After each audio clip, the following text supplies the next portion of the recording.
Good afternoon everyone. आज मैं आपके लिए जो वीडियो बनाने जा रहा हूं सेक्शन 22 यानी abatement of duty on damage और डिटेरियोरेटेड गुड्स सेक्शन 22। नाउ अगर आप तो जो भी पढ़ रहे हैं बहुत अच्छा है, जहां भी पढ़ रहे हैं मुझे उससे कोई नहीं है, आप पढ़िए बहुत। बट अगर एग्जाम क्रैक करना है तो आपको चूज एंड पिक करना ही पड़ेगा। एक्ट बहुत बड़ा है, custom act, tariff, GST, last GST में क्वेश्चन आते हैं, फिर फॉरेन ट्रेड और पॉलिसी। बट आपको देखना है बिजनेस एंड। क्या मैं वो क्वेश्चंस पढ़ रहा हूं जो पेपर में आएंगे? अगर आप वो नहीं पढ़ रहे तो आपके लिए बड़ी दिक्कत हो सकती है। तो सबसे पहले हम आज करेंगे सेक्शन 22, ठीक है? तो let's start the journey. The festival called G A card examination act under सिविला 2018 13 कस्टम 1962। तो कस्टम लॉ मैनुअल के सारे इंपॉर्टेंट पार्ट्स हम करेंगे। मैं नवीन कुमार शर्मा, मेरा WhatsApp group elite group of students 9891897989, और हम मॉर्निंग इवनिंग दोनों में क्लासेस लेते हैं। मॉर्निंग में रॉय साहब और इवनिंग में मैं। मेरे साथ तनुज शर्मा और पूनम सिंह हमेशा मेरे साथ, अपना टीम पूरी हम मैनेज करते हैं। क्वेश्चन आंसर हम हिंदी इंग्लिश दोनों में देते हैं। फिर आपको बुक्स में से क्वेश्चन देंगे, कस्टम एक्ट, वीडियोस और स्टडी मटेरियल सारा। And must your delight, it's all free. Online classes free हम ले रहे हैं, बिल्कुल सारी ऑनलाइन क्लास हमारी फ्री हैं। आप आइए, ज्वाइन करिए इस जर्नी को। 9 PM to 10 PM Monday to Saturday, और संडे को हमने टेस्ट के लिए रखा है। तो ऐसा नहीं है कि हम एक पर्टिकुलर को छोड़ देंगे, हर एक्सपेक्ट कवर करेंगे। बट सबसे पहले वो चीजें जो सबसे ज्यादा जरूरी हैं। तो section 2, abatement of duty on damage और डिटेरियोरेटेड गुड्स, यानी अबेटमेंट मतलब रिड्यूस कर देना duty amount, duty of damage और डिटेरियोरेटेड कितना होगा, यानी आपके गुड्स डैमेज हो गए, डिटेरियोरेट हो गए, तो यहाँ ड्यूटी कम नहीं हो रही है, वैल्यू कम हो जाती है। प्रोपोर्शनेटली वैल्यू कम हो गई। 1 लाख का आपका सामान था, डैमेज होने के बाद वो 80,000 का हो गया। ड्यूटी आपकी 20% थी, तो सीधी सीधी आपकी ड्यूटी अपना 20,000 हो गई और उसमें 60,000 हो गई। तो आपकी वैल्यू रिड्यूस हो जाती है, उसका अफेक्ट आपकी ड्यूटी पे पड़ता है। ड्यूटी ऑटोमेटिकली रिड्यूस हो जाती है। ड्यूटी का रेट चेंज नहीं होता, ड्यूटी का रेट वही रहता है, वैल्यू कम हो जाती है, तो proportionately the value will be decrease. मैं इंग्लिश इन दोनों में पढ़ाऊंगा क्योंकि इस ग्रुप में मैनेजरियल लेवल बंदे भी हैं और जो पोर्ट पे कराते हैं वो भी हैं। तो मैं ट्राई करता हूं मैं दोनों में कुछ ना कुछ आपको बता दूं।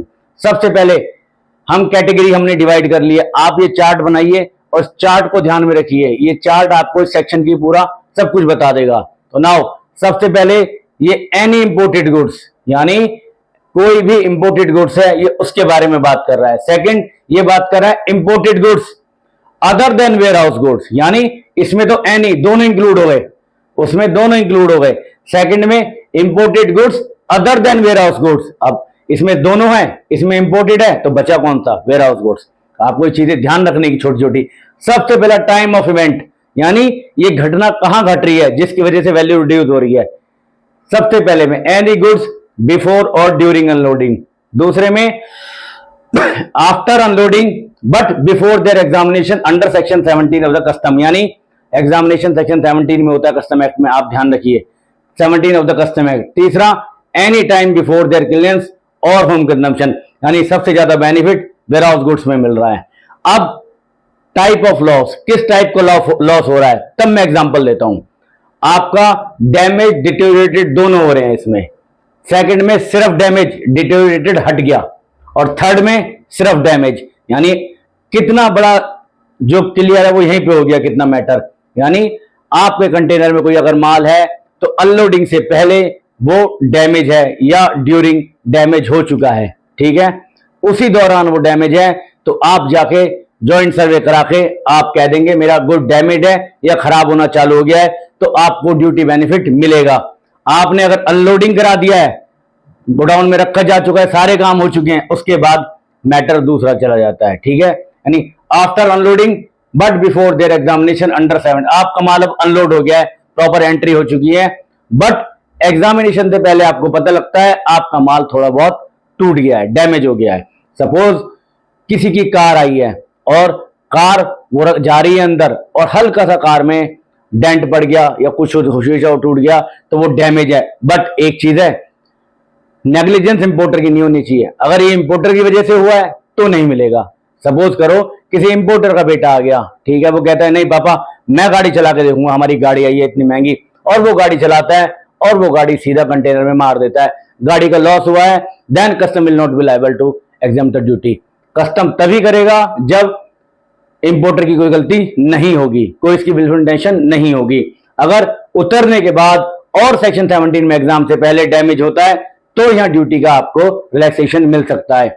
और सेम वेयर हाउस गुड्स में तो और भी ज्यादा इन्होंने इसको बहुत वाइड कर दिया। क्या कर दिया, आपने क्या दिया, जब तक warehouse goods home consumption के लिए क्लियर नहीं होते, अगर वो डैमेज हैं तो आपको रिलैक्सेशन मिल जाएगा any time before clearance for home consumption. यानी नाउ इसमें बिफोर और ड्यूरिंग अनलोडिंग के टाइम पे, यानी ड्यूरिंग अनलोडिंग टाइम पे आपके कोई डैमेज या गुड्स खराब होने चालू होंगे, रिलैक्सेशन मिलेगा।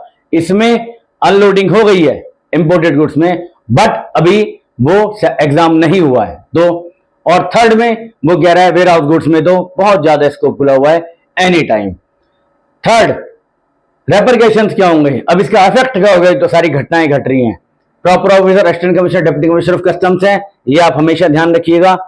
असिस्टेंट कमिश्नर और डिप्टी कमिश्नर ऑफ कस्टम इसके प्रॉपर ऑफिसर हैं, ये चीज आपको ध्यान में रखनी पड़ेगी। नाउ रेपरकेशंस, इसमें आपको ड्यूटी माफ हो जाती है। ड्यूटी माफ का मतलब ये नहीं कंप्लीट ड्यूटी माफ होगी, जितना आपका गुड्स डैमेज हुआ है प्रोपोर्शनेटली आपको ड्यूटी माफ हो जाएगी। 1 लाख के गुड्स हैं, 20,000 के डैमेज हो गए हैं, तो अब ड्यूटी 80,000 रुपये लगेगी। As simple as that, proportionately आपको होगा, ये आपको ध्यान रखना है। अब वो कहता है मेथड क्या है, मेथड सिंपल है, चॉइस ओनर की है, कि वो क्या मानना चाहता है। या तो वो ऑफिसर से कहते sir you are the soul, अपना आपकी पावर है, आप ही डिसाइड कर दिए मेरे कितने इसमें वैल्यू बची है। या फिर at the option of owner sale करेंगे थ्रू ऑक्शन और टेंडर। तो यानी ऑक्शन हो सकता है, टेंडर हो सकता है, इसमें चॉइस आपकी किसकी होती है, इसमें कंप्लीट चॉइस आपकी ओनर की होती है। तो ओनर डिसाइड करेगा मुझे क्या करना है, ऑफिसर की बात माननी है, या मुझे ऑक्शन में जाना है, या मुझे अपना इसमें जाना है, टेंडर में जाना है। तो सीधा अबेटमेंट है, reduction in the value, damage, deteriorated good, rate of duty वही रहेगा। पहली कैटेगरी एनी गुड्स बिफोर और ड्यूरिंग अनलोडेड, डैमेज, डिटीरियोरेट दोनों है। ड्यूटी प्रोपोर्शनेटली कम होगी, ऑफिसर डिसाइड करेगा, या ऑक्शन या सेल होगा। दूसरे में इंपोर्टेड गुड्स हैं, वेयर हाउस गुड्स नहीं है, after unloading but before their examination under section 17 damage होगा, ड्यूटी प्रोपोर्शनेटली और सेल। तीसरा warehouse goods any time before their clearance for home consumption और डैमेज है, प्रोपोर्शनेटली होगी। ये नीचे की दोनों लाइन कॉमन है, डिफरेंस ही पहली 3 लाइनों में है, ठीक है। तो पहली 3 लाइन आपका डिफरेंस याद करना है, ये चार्ट बनाना है, और कभी भी ये सेक्शन आएगा तो थोड़ा आपको ध्यान रखना है, जहां पर डैमेज, डिटीरियोरेटेड आ गया वो आपको समझना है, सेक्शन 22 की बात हो रही है। ऐसी मैं छोटी वीडियो बनाता रहूंगा। अगर किसी पर्टिकुलर सब्जेक्ट की आपको वीडियो चाहिए तो आप मेरे कमेंट बॉक्स में लिखिए, वरना आप हमारा WhatsApp group elite group of student join करिए 9891897989। कोई चार्जेस नहीं है, पर चार्जेस एक ही है, पैशन और डेडिकेशन, वो जरूरी है। आपको एग्जाम क्लियर कराना, यही हमारा गोल है। Thank you. Signing off Naveen Sharma.